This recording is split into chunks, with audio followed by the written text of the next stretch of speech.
Marvel's What If is a perfect idea for an anthology's TV series. If you think about it, the series has endless potential, and putting it in an animation format allows you to do things that you can't normally do in live action.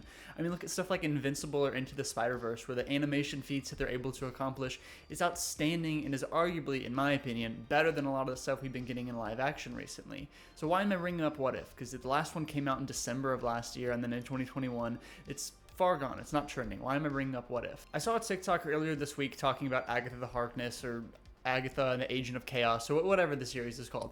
The Agatha TV show coming out, and this guy made a really good point. Back in like 2016, 17, 18, around that time, I saw and I thought for the rest of my life I would be watching every single MCU project that debuted. And that's what this guy in this TikTok was saying. And then as I started to think about it, a lot of the stuff in the MCU lately has been beyond lackluster. Stuff like Agatha, which I'm not going to watch, Echo, which I watched 30 minutes of and didn't watch. I never saw Thor 4. I've heard She-Hulk was bad. I never watched it. I watched 5 minutes of Miss Marvel and realized I wasn't the target audience for it. And I think there's a lot to be said about the quality of different TV shows that the MCU has been putting out, but that's a video for another day. Today, I want to talk about What If, a series that when announced, I thought was going to be Marvel's grand slam. That like they could have any endless amounts of possibilities for a franchise that has been decades in the making and has diehard fans. And you take these concepts that we're already super familiar with on how the story of the Infinity Saga played out, except you're going to change and do a what if storyline for one or two big events and then see how that would hypothetically play out. And then you include the multiverse, and there's different options of like, if fans really like the way this one story would play out, then maybe we'll see how that inevitable ending or a conclusion one day in the real MCU. That idea is awesome. Instead, we got Happy Hogan Saves Christmas. And I know a lot of people have been ragging on that specific episode as being the worst, and honestly, I never watched What If Season 2. I watched What If Season 1, and I thought it was okay. I really liked it, and I was going into it with the idea that this was going to be an anthology series. Instead, in Season 1, what ended up happening is each episode prior to the conclusion and the finale of Season 1 was an anthology series, and I really liked that. And then for whatever reason, Captain Carter got introduced, and she's the new frontrunner of the animation realm of the MCU. And it was terrible. I thought the conclusion at the end of Season 1 was awful, of having all the heroes come together to fight What If Ultron. It was so stupid. The whole cool thing about the What If franchise is that each individual episode is an anthology, and maybe in a few prior seasons down the road you can revisit existing storylines, but for the most part have every single episode or each installment or whatever be its own individual thing. But that's obviously not what happened. And so when What If Season 2 came out, I looked at some of the titles and I'm like, this isn't interesting. This isn't for me. So it got me thinking. I'm a fan of the MCU. I like writing in my free time. I don't like AI. But could AI write better than some of the MCU What If episodes? Because in my mind, I saw some of the titles for Season 2 and even in Season 1, I'm like, I could have done better than that. There's countless people on Twitter, Instagram, TikTok, social media that could do better than what they produced. What if ChatGPT wrote, no pun intended, what if ChatGPT wrote What If? Could it be better than some of the slop that Marvel's been putting out? Well, that's what I'm going to find out today in this video. So what we're going to do today is I'm going to have ChatGPT write 5 paragraphs for its own ideas for episodes of What If. So if we go over to this screen real quick. So right here I have ChatGPT, and I'm asking it if it's familiar with the What If series. Okay, perfect. It is familiar with the series. Okay, so now what we're going to do is I'm going to ask ChatGPT, can you please come up with 5 stories for What If? If you were in charge of making 5 What If episodes, how would you write them? For each story, I want you to write 5 paragraphs / story summary. The pressure is on. It better be good. Good luck. So as that cooks, I want to go over what my 5 What If series would be. I'm not going to write and go into detail unless you guys want to see that in the future, but the 5 ideas that I have is number 1, what if the snap victims were reversed? I've seen this online before and people go through it. I would just love to see this played out. This isn't anything that I came up with and I'm this amazing smart person, but I think it would be really interesting. A second one that I haven't seen much of is what if Team Iron Man won? What if the Sokovia Accords were reversed and all of the superheroes in the MCU had to be like under an authoritarian government where they were not allowed to report for duty unless they were called into? I think that would be really cool and an interesting dynamic of maybe those being overturned by some sort of rebellion or Civil War II happening. The third one I have is one that we've all been begging for, and what if the X-Men and Fantastic Four were here since day one? Not in some century way where they were here but we didn't notice or whatever, but no, what if they were here from the 2008 Iron Man's film? What would the universe look like, and how would Infinity War and Endgame turn out if X-Men and Fantastic Four were here from the beginning? The fourth one I have is, what if Captain America died and then the super soldier serum never worked? So in the first Avenger, when they were trying to make puny Steve Rogers turn into Captain America, what if he died? What if the serum just killed him and there was no super soldier serum moving forward? I think it'd be really interesting because you see things now like the guy from Black Widow, I'm forgetting his name, but the Russian guy from Black Widow, you see John Walker, Bucky Barnes, and all these different super soldier wannabes. It's such a prominent thing in the MCU right now. What if that just never worked? Would they have been able to defeat Red Skull? Would Red Skull be the new mustache painter guy for the MCU? What would have happened? I think that'd be pretty cool. And the second to last one I have is, what if Ultron won? What if there were some sort of survivors, not Infinity War Ultron, or like from the one from What If Season 1, but what if Ultron from Age of Ultron won and he did nuke the planet?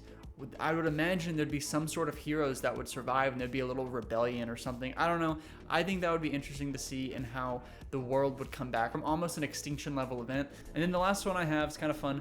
What if the multiverse saga was actually good? What if we actually went down a multiverse saga? And that's one thing I want to do in the future is I want to write, like, if I was in charge of the multiverse saga the same way there was an Infinity War saga, what would the different multiverse phases look like? Because right now the multiverse saga has been like 2 phases and it's been awful. But let's go see what ChatGPT has cooked up and see if he actually came up or she actually came up with anything good. All right, so ChatGPT definitely did its thing, and we have on screen right now 5 stories. So go ahead, sit back and relax. I'm gonna put some B-roll over all of this and try and match to the story, but I'm gonna read ChatGPT's responses for 5 different what if stories. So stick around, get a snack, get a drink, because let's just go ahead and dive into what ChatGPT thinks would be better than Marvel's What If. Episode 1, what if Captain America led Hydra?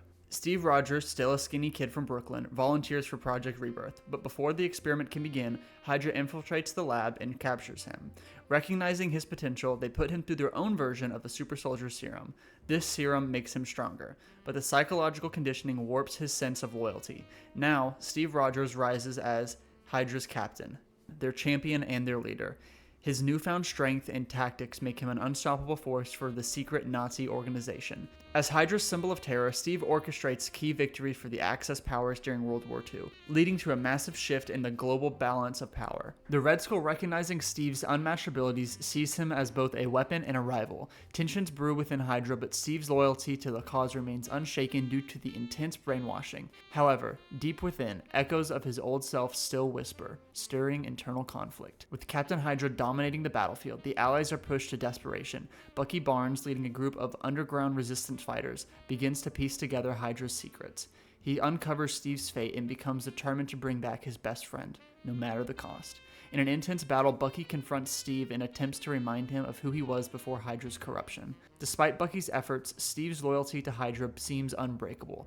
However, a climactic event triggers Steve's memories, images of Brooklyn, his mother, and then Bucky before the war.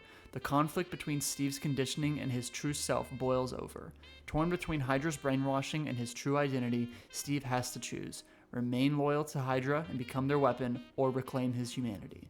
In the final battle, Steve turns against Hydra, but not without a heavy cost. Hydra, recognizing his betrayal, deploys their own forces against him. With Bucky at his side, Steve then fights back, but even if they win, the damage is already done. The world will never see the Captain America that we know, but a haunted soldier trying to undo the horrors that he once helped create.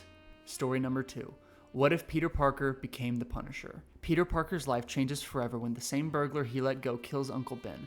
But instead of following the path, with great power comes great responsibility, Peter instead is consumed by rage. Vowing to never let another criminal escape, Peter uses his spider powers to hunt down criminals, systematically eliminating them. His web-slinging and wall-crawling abilities make him a lethal weapon and an assassin. Peter crafts a dark, armored suit to blend into the shadows of New York, integrating advanced webbing technology to create lethal weapons. He becomes a myth to the criminal underworld. They only know him as the Spider Punisher.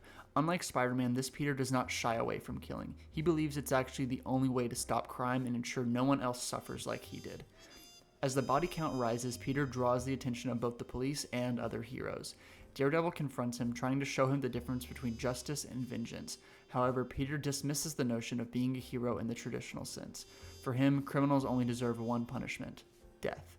His moral compass, once guided by love and empathy, is now clouded by anger and loss. With Peter's increasing brutal methods, the Avengers then take notice. Captain America and Tony Stark attempt to intervene, believing Peter can still be saved, but Peter sees them as part of the problem. holding back the criminals that need to be eradicated. This leads to an epic showdown between Peter and several Avengers as they struggle to stop him from crossing the lines that they deem irreversible. In the end, Peter faces a decision when he tracks down the Kingpin, the crime lord responsible for much of New York's suffering.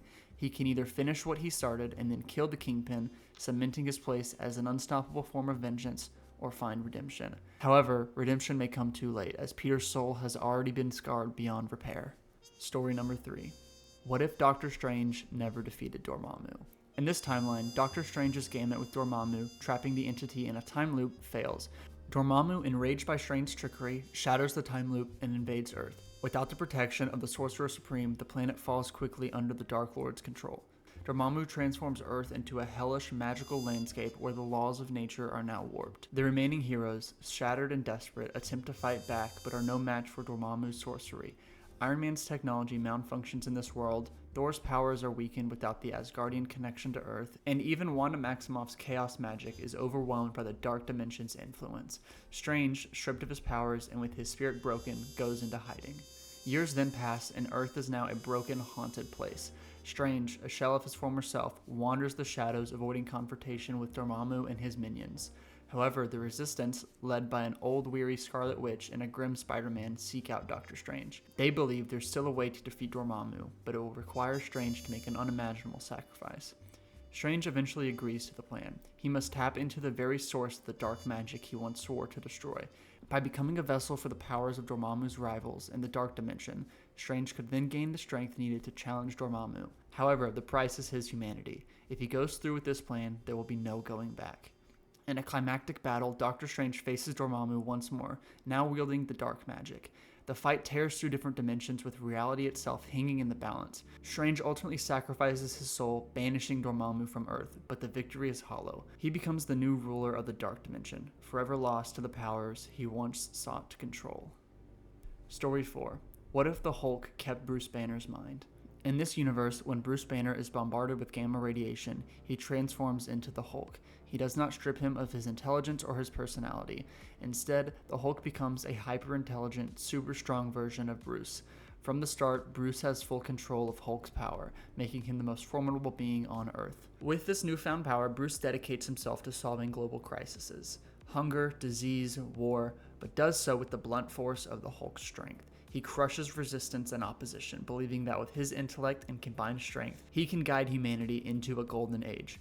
However, this also breeds fear, as nations and governments feel threatened by this unchecked force of power. The Avengers struggle with Hulk's new role. As Bruce's goals are noble, his methods become increasingly authoritarian. Tony Stark tries to reason with Bruce, suggesting that his absolute power corrupts absolutely, but Hulk dismisses Tony's concerns. After all, who could challenge the Hulk with Banner's mind guiding him? The world soon splits into factions, those who worship Hulk as a savior and those who see him as a dictator. Captain America leads a rebellion, believing that freedom is more important than forced peace, even if it risks everything. The tension erupts into a civil war between Hulk's regime and the Avengers, with world-changing consequences. In this final battle, the Hulk is forced to confront this reality that he has become what he once feared: a monster. Not because of his strength, but because of his hubris. Bruce must make a choice: relinquish his own power and trust humanity to forge its own path, or continue ruling with an iron fist. His decision will either save the world or doom it into an endless conflict. Episode 5. What if Thanos joined the Avengers? Thanos, instead of becoming the mad titan bent on erasing half of all life, is approached by a young Tony Stark before the events of the Avengers in 2012. Tony, sensing Thanos' knowledge and power, pursues him to join his forces. With the Avengers by his side, Thanos believes that he can achieve balance in the universe without needing conflict to collect the Infinity Stones.